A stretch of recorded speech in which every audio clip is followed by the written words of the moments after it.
Your Excellency, my dear friend, President Macron, दोनों देशों के इनोवेटर्स, नमस्कार, बॉन्जूर। आज के दिन दुनिया के दो बड़े इनोवेशन हब्स एक साथ आ रहे हैं। जब हम भारत और फ्रांस की बात करते हैं तो हमारा रिश्ता इनोवेशन के साथ साथ ट्रस्ट का और शेयर्ड वैल्यूज का है। इसी सोच के साथ राष्ट्रपति मैक्रो और मैंने वर्ष 2026 को India France year of innovation के रूप में सेलिब्रेट करने का निर्णय किया है। ये एक सेलिब्रेशन ही नहीं, ये हमारा साझा कमिटमेंट भी है। Commitment to innovate, commitment to lead.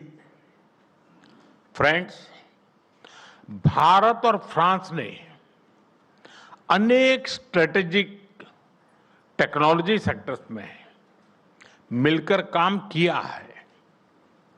इससे हमारा जो आपसी भरोसा मजबूत हुआ है, उसने हमारे रिश्तों को स्पेशल ग्लोबल स्ट्रेटेजिक पार्टनरशिप के अहम पड़ाव तक पहुंचाया है।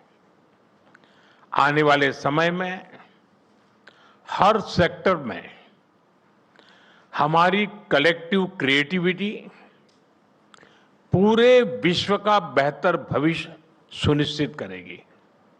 फ्रेंड, भारत अपनी हजारों वर्षों की यात्रा में मैथ्स, मेडिसिन, मेटलर्जी और आर्किटेक्चर जैसे अनेक क्षेत्रों में मानव कल्याण के लिए इनोवेट करता रहा है। और अब 21वीं सदी में भी भारत के युवा इनोवेट फॉर ग्लोबल गुड की उस यात्रा पर तेजी से आगे बढ़ रहे हैं। आप देखिए, भारत के वाइब्रेंट स्टार्टअप इकोसिस्टम से लेकर के हमारी वर्ल्ड क्लास रिसर्च लैब्स तक एक नया कैन डू ऑप्टिमिज्म उभर रहा है।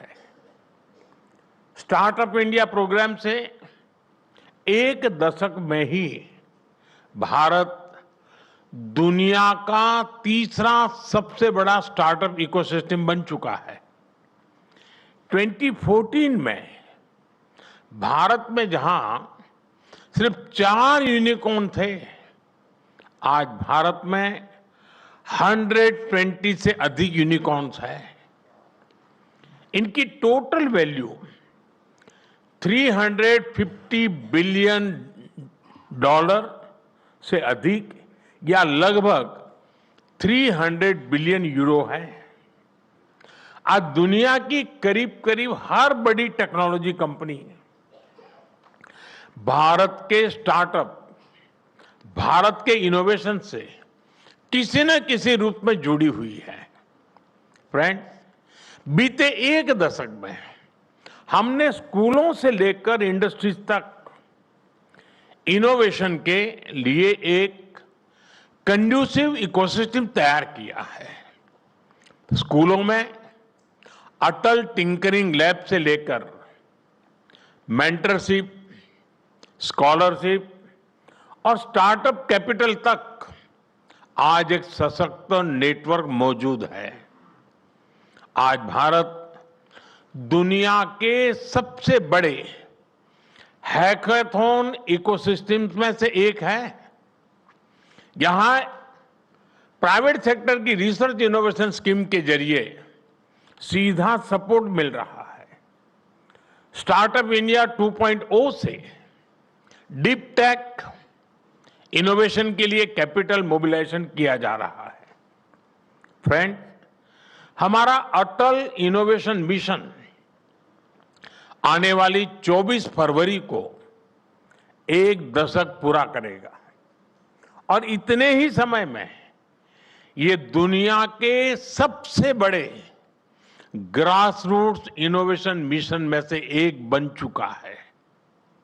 हमारी 10,000 से ज्यादा टिंकरिंग लैब्स आज 1 करोड़ से ज्यादा स्टूडेंट इनोवेटर्स के साथ काम कर रही है।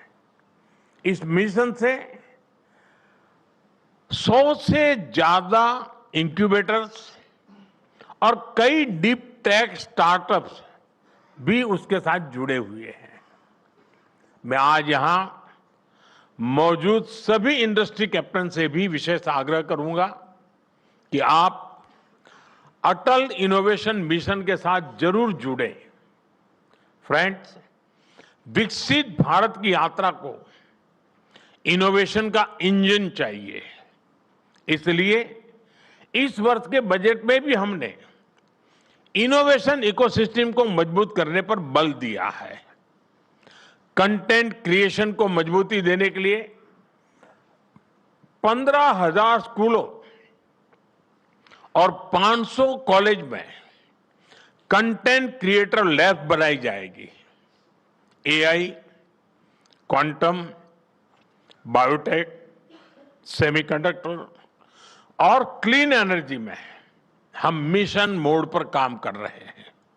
इसके साथ साथ हम textiles, chemicals, sports goods, precision tools, electronics, infrastructure, हर सेक्टर में इनोवेशन को प्रमोट करेंगे।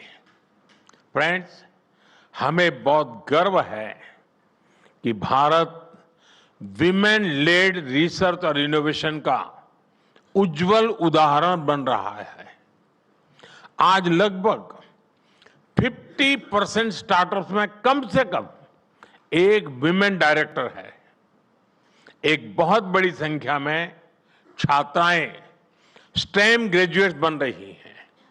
कृषि, स्वास्थ्य या फिर space missions, women are leading everywhere.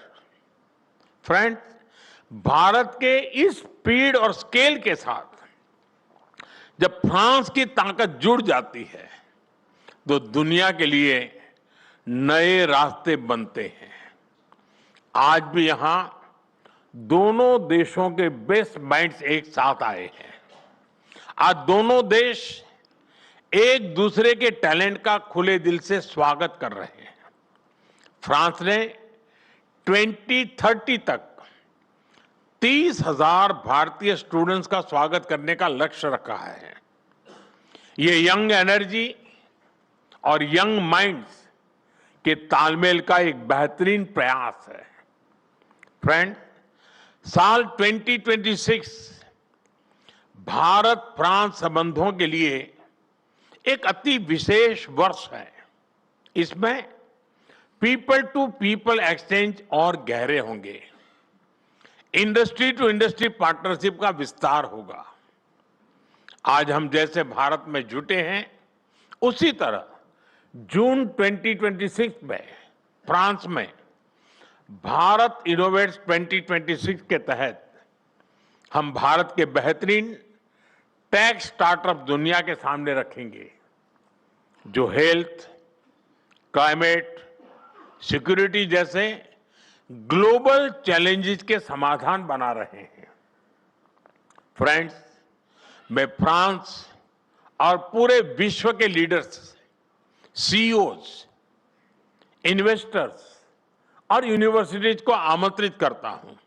आइए भारत के साथ मिलकर ऐसा भविष्य बनाएं जहां टेक्नोलॉजी मानवता की सेवा करे और प्रगति समावेशी हो। इसी भाव के साथ आप सभी को बहुत बहुत शुभकामनाएं हैं और मेरे मित्र का मैं बहुत आभारी हूं, जिस प्रकार से उन्होंने समय निकाला है और जिस प्रकार से उम्दा शब्द उन्होंने कहे हैं और जो विश्वास प्रकट किया है भारत और फ्रांस के संबंधों को लेकर के, उसके लिए एक अच्छे मित्र के रूप में और भारत फ्रांस की अच्छी मित्रता के रूप में मैं उनका बहुत बहुत आभार व्यक्त करता हूं। बहुत बहुत धन्यवाद। If you like this video ಬೇಗ ಲೈಕ್ ಮಾಡಿ, ಕಾಮೆಂಟ್ ಮಾಡಿ, ಶೇರ್ ಮಾಡಿ ಹಾಗೂ ಯೋಯೋ ಟಿವಿ ಕನ್ನಡವನ್ನು ಸಬ್ಸ್ಕ್ರೈಬ್ ಮಾಡಿ.